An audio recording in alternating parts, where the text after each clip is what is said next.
सीखेंगे कि admission of A partner में चैप्टर में कैपिटल अकाउंट का फॉर्मेट कैसे बनता है, फॉर्मेट ऑफ कैपिटल अकाउंट। तो इसमें हम क्या क्या चीजें डालते हैं वो हम अभी आपको बता रहे हैं, ठीक है। तो देखो particular A B C, particular A B C, debit side credit side. एक सिंपल सा लॉजिक है कि ऑलरेडी कैपिटल अकाउंट हमने profit and loss partnership fundamental में सीखा था। Profit and loss account, profit and loss appropriation account, वहां पर भी हमने कैपिटल अकाउंट का फॉर्मेट सीखा था और यहां भी हम सीख रहे हैं। सबसे पहले वहां भी हमने बाय बैलेंस बीडी लिखा था। अगर आपको ध्यान ना हो तो आप मेरी पार्टनरशिप फंडामेंटल की वीडियो देख सकते हैं। एक 33 मिनट की वीडियो है जिसके अंदर सारे फॉर्मेट बताए गए हैं। Profit and loss account, profit and loss appropriation account, partners capital account, partners current account, वहां सारी कंडीशन बताई गई हैं पार्टनरशिप फंडामेंटल में। अब यहां पर हमें ये बाय बैलेंस बीडी कहां मिलेगा? क्वेश्चन में बैलेंस शीट गिवन होती है, उस बैलेंस शीट में लायबिलिटी साइड में एल ए, तो लायबिलिटी में यहां कैपिटल होगा A B C. Old partner A B है तो ए बी का होगा। सी एडमिट हो रहा है तो उसका नीचे ही गिवन होगा। क्या गिवन होगा, कैसे गिवन होगा, ये सब बातें मैं अभी इस कैपिटल अकाउंट के फॉर्मेट में बताऊंगा। तो बाय बैलेंस बीडी कहां से आएगा? ए और बी का आएगा। सी तो न्यू पार्टनर है, यहां पर जो ए और बी पार्टनर है वो ओल्ड पार्टनर है जो बिजनेस को कंटिन्यू कर रहे हैं, और जो सी पार्टनर है वो न्यू पार्टनर है जो बिजनेस में एडमिशन दे रहा है। तो बाय बैलेंस बीडी ए की कैपिटल और बी की कैपिटल, सी की कैपिटल नहीं डैश। क्यों? क्योंकि ए ने यहां ये कहां से लिया? लायबिलिटी से लिया। कहां से लिया? लायबिलिटी में कैपिटल अकाउंट गिवन होगा, ए कैपिटल इतना, बी कैपिटल इतना, टोटल इतना। तो A capital 4 lakh, B capital 2 lakh, total 6 lakh. तो ए कैपिटल का क्रेडिट में बीडी आएगा और बी कैपिटल का भी क्रेडिट में आएगा। उसके बाद क्या आएगा? सुन लो ध्यान से। सी एडमिशन लेता है तो वो दो चीजें लेके आता है, कैपिटल और प्रीमियम फॉर गुडविल। हमने एक कंडीशन की है पहले कि when new partner bring good capital and goodwill in premium in cash, bring goodwill premium for goodwill and capital in cash, वो लेके आ रहा है। तो बाय कैश उसकी ट्रांजेक्शन होती है cash account debit, by cash account debit to new partners capital. Entry करते हैं ना cash account debit to new partners capital, तो बाय कैश न्यू पार्टनर की कैपिटल कितनी है वो यहां डाल देंगे। वो 1 लाख रुपए लाया तो वो 1 लाख यहां डाल देंगे। उसके बाद प्रीमियम फॉर गुडविल के लाया 50,000 रुपीज, उसकी एंट्री क्या होती है? Premium for goodwill account debit to old partner, किस रेशो में? सैक्रिफाइस रेशो में। तो यहां पे लिख देंगे by premium for goodwill, premium for जीविल को आप गुडविल भी लिख सकते हो। ए और बी में डिस्ट्रीब्यूट कर देंगे, किस रेशो में? सैक्रिफाइस रेशो में। किस रेशो में कर देंगे? सैक्रिफाइस रेशो में। अगर यही प्रीमियम फॉर गुडविल का अमाउंट अगर कोई पार्टनर निकाल रहा है तो टू कैश, तीसरी एंट्री होती है to cash account, A account debit, B account debit, to cash कर देते हैं। तो टू कैश कर दिया, ए डेबिट बी डेबिट, तो ए डेबिट देखो ये रहा, बी डेबिट ये रहा, to cash, A debit B debit to cash. Premium for goodwill का अमाउंट निकाल लिया, वही किस रेशो में? सैक्रिफाइस रेशो में। ये तीसरी एंट्री होती है, ये भी हमने अपनी पिछली वीडियो में सीखा है। तो आपको ये बता दूं कि अगर प्रीमियम विड्रॉ हो रहा है तो टू कैश आ जाएगा, प्रीमियम लाया जा रहा है तो यहां। अगर partner does not bring in cash, cash में प्रीमियम फॉर गुडविल नहीं ला रहा, शेयर ऑफ गुडविल नहीं ला रहा, तो bye C current account, bye C current account. आपको यह भी बता दूं, या तो ये होएगा और लिख देता हूं बीच में, और का मतलब है या तो ये होगा या ये होगा। बाय सी करंट अकाउंट किसमें? सैक्रिफाइस रेशो में। किसमें? सैक्रिफाइस रेशो में। ये बांट दिया जाएगा ए और बी में। मतलब does not bring in cash है, शेयर ऑफ गुडविल, तो ये एंट्री होगी by C current account to A capital to B capital, amount आ गया। अगर premium for goodwill bring in cash है तो बाय प्रीमियम फॉर गुडविल आएगा, ए में आएगा, बी में आएगा, सैक्रिफाइस रेशो में आएगा। तो ये गुडविल का अमाउंट होगा और सी का शेयर होगा। अब रिवैल्यूएशन का प्रॉफिट हमने निकाला था, वहां पे ए और बी में बटा था। अगर प्रॉफिट था तो बाय रिवैल्यूएशन,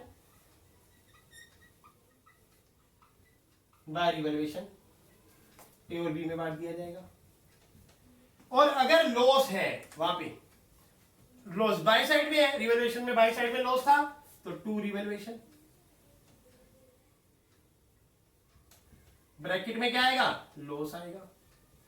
इधर क्या आएगा? ब्रैकेट में प्रॉफिट आएगा।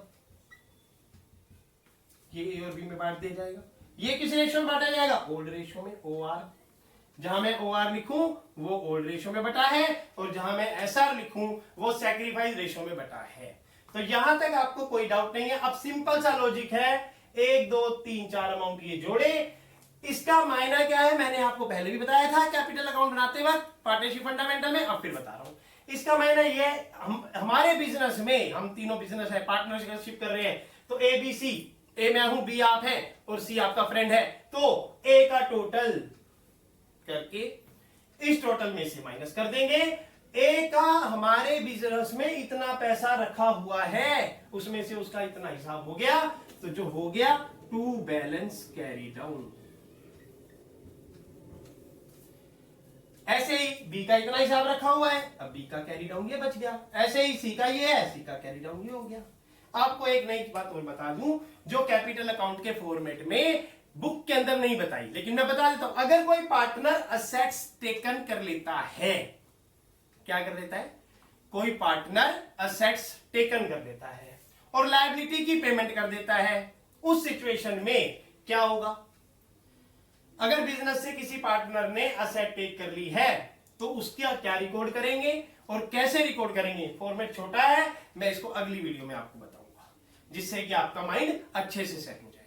अभी फिलहाल इतना कंसेप्ट समझ लेना बहुत जरूरी है। ये मेन पॉइंट है। By balance BD, capital AB मैंने कितनी लगाई, बाय कैश सी ने कैपिटल कितनी, सी कितना कैश लेके आया, बाय प्रीमियम फॉर गुडविल, जो प्रीमियम फॉर गुडविल है ब्रिंग इन कैश, कैश में लाया, तो AB में सैक्रिफाइस रेशो में बढ़ गया। अगर does not bring in cash है तो bye C current account sacrifice ratio में बढ़ गया, बाय रिवैल्यूएशन का प्रॉफिट इधर आ गया, और टू रिवैल्यूएशन का लॉस इधर आ गया। टोटल कर दिया, B/F बोलेंगे इसको हम, क्या बोलेंगे?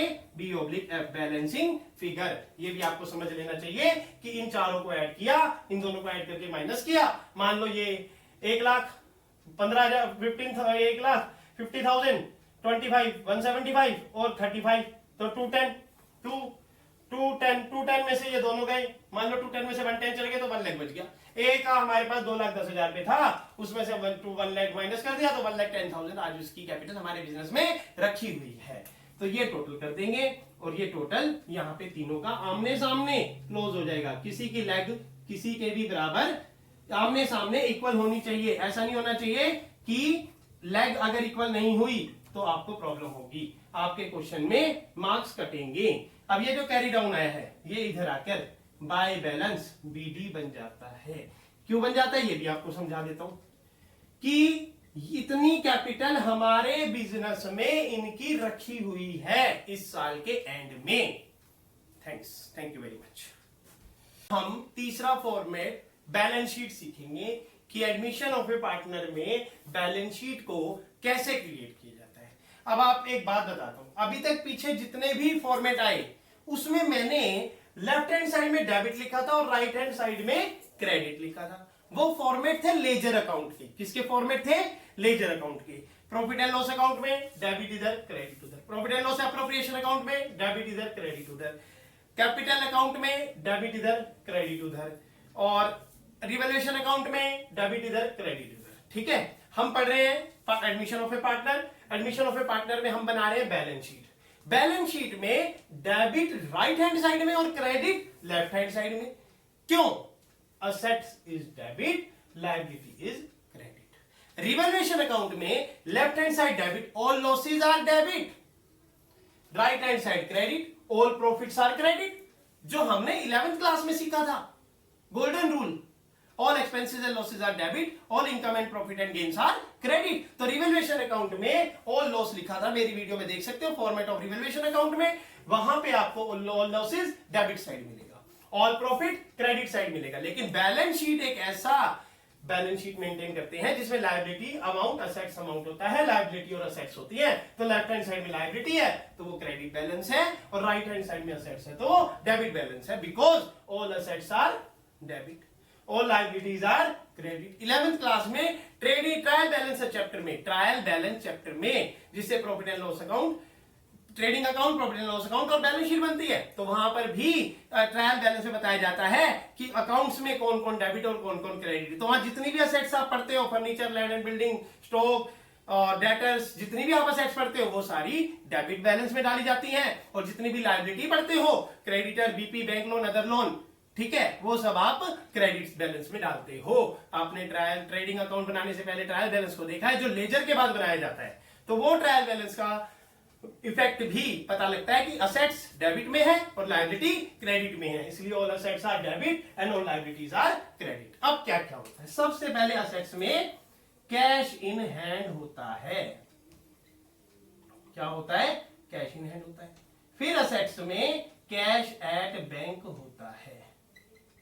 अगर इन दोनों दो हैं तो दोनों आएंगे, एक है तो एक है। इस बैलेंस शीट को ओल्ड बैलेंस शीट से कंपेयर करके बनाया जाएगा।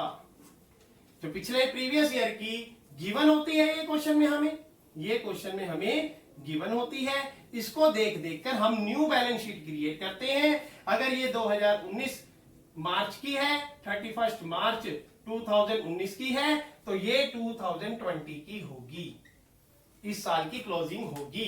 अब और क्या चीजें होंगी भाई? फर्नीचर एंड पिक्चर्स होगा,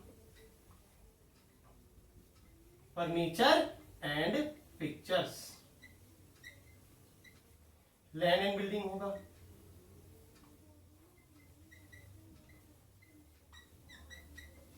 प्लांट एंड मशीनरी होगा,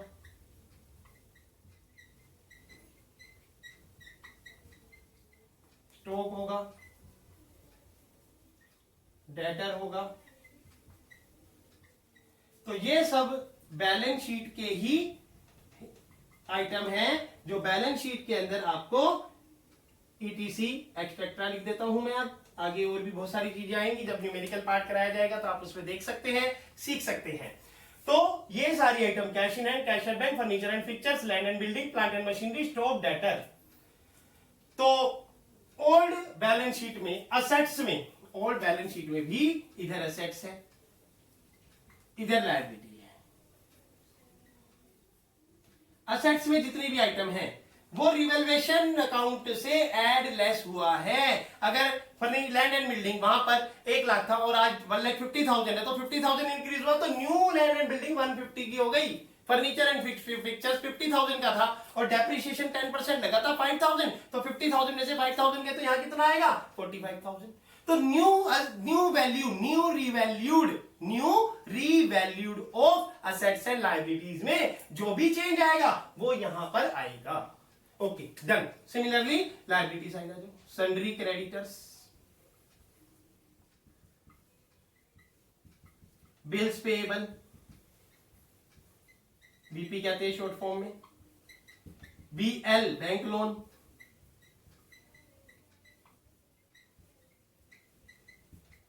बैंक ओवरड्राफ्ट बीओ,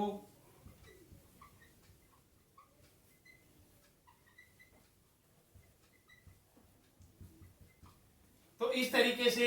और कैपिटल, अब ये कैपिटल क्या आएगा ये बता दूं आपको, ए कैपिटल, बी कैपिटल, सी कैपिटल। इसमें न्यू बैलेंस शीट में सी भी आ गया। पहले पुरानी बैलेंस शीट के जो कैपिटल में था उसमें सिर्फ ए और बी था, यहां पर सी भी आ गया। ए की कैपिटल, बी की कैपिटल, सी की कैपिटल और टोटल कैपिटल अंदर। एक ये कहां से आएगा? यहां ये आएगा carry down of capital account.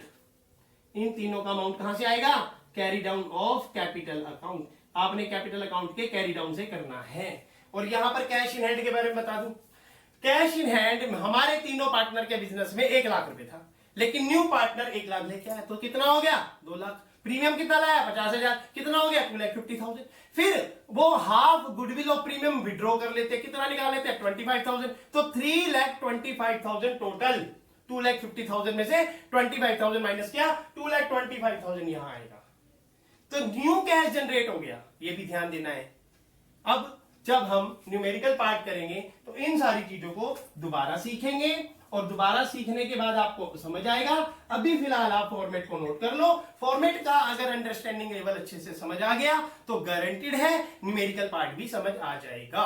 तो बैलेंस शीट में आपको क्लियर कर दिया, ये दोनों साइड इक्वल आएंगी, इसमें कुछ फाइंड नहीं होता। बैलेंस शीट क्लोजिंग होने पर दोनों साइड इक्वल आ जाए तो समझ लेना आपके 8/8 मार्क्स आ गए। 8/8 मार्क्स का ये क्वेश्चन आएगा बोर्ड एग्जाम में। और 6 मार्क्स का आया तो ओनली रिवैल्यूएशन अकाउंट या कैपिटल अकाउंट बनवाया जाएगा, बैलेंस शीट नहीं बनवाई जाएगी।